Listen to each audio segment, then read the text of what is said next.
Itu namanya diroya. Diroya itu satu kajian keilmuan yang menjadikan kita ini nyaman dengan riwayat-riwayat panduan-panduan dari Rasulullah Shallallahu Alaihi Wasallam. Kayak tadi, kenapa sih tentang baik sama tetangga, baik sama tamu, hitung-hitungannya itu mangkana yu'minu billahi wal yaumil.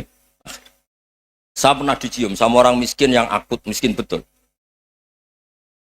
Itu tak ajarin Anda ini lebih hebat ketimbang orang-orang kaya. Misalnya gini, misalnya ada komunitas rektor atau kiai besar. Saya ini kata orang banyak termasuk kiai besar. Mungkin kalau pinjam uang itu karena mau beli mobil, aksesoris mobil, karena kita kiai top atau rektor atau orang-orang top. Kalau sesama orang miskin itu pinjem-pinjemannya itu urusan beras, itu urusan nyawa. Tren mana? Menyelamatkan nyawa sama aksesoris mobil. Nyawa. Jadi pahala kamu pasti lebih besar itu. Itu senengnya jadi orang miskin terus keterusan sampai sekarang. Itu, lo coba kalau menteri sama menteri, rektor sama rektor, kira-kira pinjamannya apa Pak Arso? Kan kalau mau beli mobil atau mau umroh VIP, pokoknya yang keren-keren.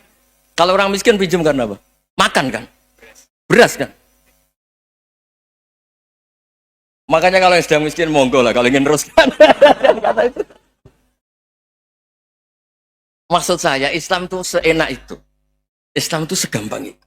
Sudahlah yang sedang miskin ya keren. Karena sekali sosial tuh urusannya apa? Nyawa.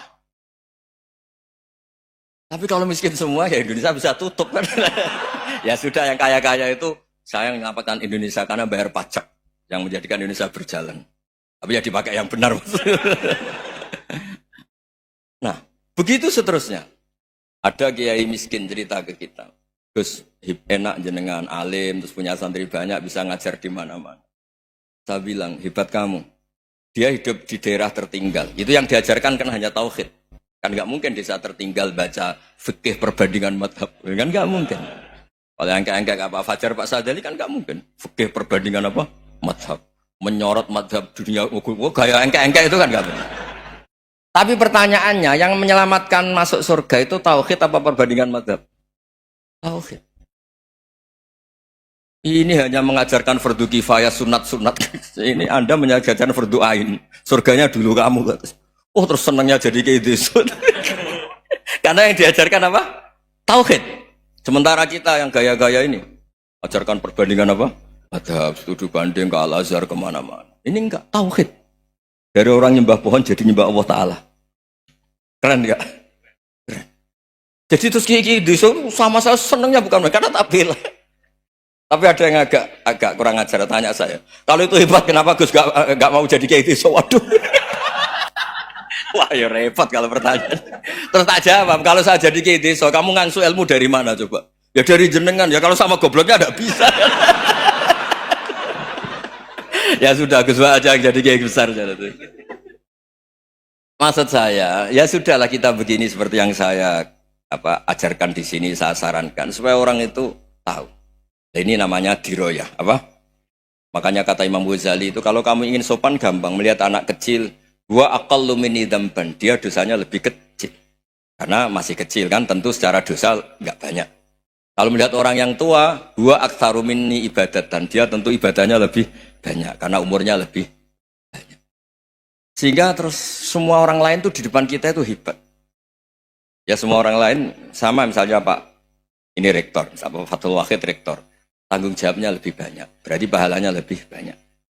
Tapi sama, ketika melihat Nyon Sewu melihat pegawainya yang secara lahir di bawahnya, ini tanggung jawabnya nggak banyak, pasti salahnya juga enggak. Itu yang diajarkan Rasulullah SAW, sehingga enak lah. Tapi kalau kita melihat orang lain selalu salahnya, itu pecundang. Allah saja tidak seperti itu kan, amal baik ya ada khairan, amal buruk ya ada saron, semuanya dilihat oleh Allah Subhanahu wa Ta'ala. Saya tuh punya teman Gus, agak beling, agak seenaknya. Dulu miskin. Wah itu seenaknya betul. Kayak kenal Tuhan sudah. Tak tanya, kenapa kamu seenaknya? 1 bulan tuh labanya bisa 200 juta sampai 500, sampai 1 miliar. Saya itu Gus, setelah duha itu perkembangannya bagus. Duha, sholat duha itu. Saya pernah miskin kan kata apa? Ingka dari rizki fisama apa? Wa ingkana qalilan ya kalau fisama fa'anzilhu, terus wa ingkana qalilan fakasirhu, kalau sedikit perbanyak. Ini trennya sudah benar semua. Nah, wa ingkana apa Ya, haroman fatohiru. Kalau haram yang kau sucikan. Makanya saya seenaknya kalau kolilan sudah fakasiru paling trennya yang nggak bener juga fatohiru kata Mas. Dia yakin kalau yang nggak bener-bener sudah disucikan Allah karena yang lain-lain sudah dari miskin sudah kaya, kolilan sudah fakasiru, paling yang haroman juga sudah fatohiru gitu. Tak tanya, lah kamu kok tahu? Polanya sudah ada Gus karena sang kolilan. Kamu sembrono sama Tuhan kok begitu kan? Tapi apapun itu seneng saya. Seneng saya sering salah teh, makanya saya mohon yang sekarang miskin sedang miskin itu ya ndak usah nyesal banget-banget. Kalau ingin kaya monggo lah, namanya orang juga ingin. Ya, tapi Anda harus bangga. Sosial antar kalian adalah urusan nyawa dan itu pahalanya luar biasa. Supaya kita, nah yang kaya-kaya juga boleh GR lah karena pembayar pajak. Dan itu bisa menyelamatkan apa? Indonesia Raya. Begitu seterusnya. Itu yang diajarkan Nabi, antawadhu hatta la yabghiya ahadun ala ahadin. Kamu semua harus tawadhu sehingga antar kalian tidak saling tidak sopan, tidak saling liar, tidak saling mendolimi. Termasuk tadi sikap gak jelas tadi. Orang dolim yang sekarang dolim bisa saja tobat, yang sekarang soleh bisa saja nanti. Semuanya itu mungkin. Kita diajari ya muqallibal qulub tsabbit qalbi ala dini. Jadi keliru kalau kita dalam banyak hal harus tegas gak mesti. Al halalu bayyinun wal haramu bayyinun. Tapi ada wa bainahuma umurun mustabihat. Ada yang wilayahnya itu abu-abu. Misalnya ada perempuan cantik misalnya, contoh paling gampang. Kalau kamu ajari secara serius kamu bisa aja tergoda jadi fitnah. Tapi kalau orang soleh gak berani ngajarin kemudian digunakan orang fasik malah menjadi orang nakal, kita juga tanggung jawab. Kamu mau tegas gimana? Wilayahnya sama-sama mungkin.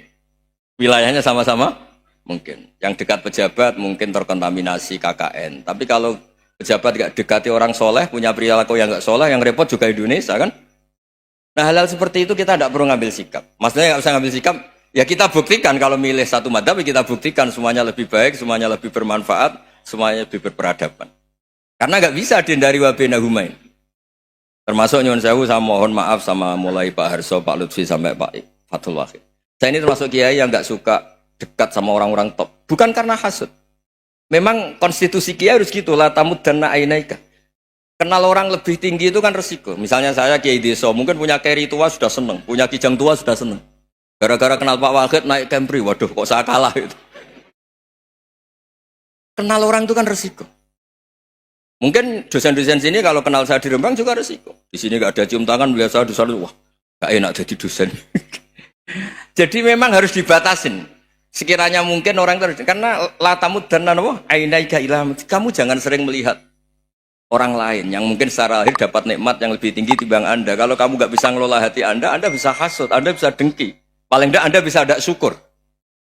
Saya itu sering didolani pejabat, juga sering melihat pejabat di TV-TV. Naik mobil aja ada yang naikkan. Bahkan kalau wudhu itu anduk aja ada yang bawa.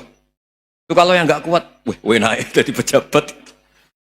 Ya makanya terus konstitusi kiai itu mengatur, sudahlah mata kamu itu kamu batasin. Jangan melihat sesuatu yang potensi ya, potensi menjadikan Anda tidak apa syukur. Jadi saya mohon, ini memang konstitusi saya sebagai kiai, jadi saya tapi di hati saya tetap akrab. Saya doakan semua untuk UI, untuk semua orang Indonesia kita doakan. Kita ingin semuanya tambah baik, tambah baik. Oke, ngoten mawon. Assalamualaikum warahmatullahi wabarakatuh.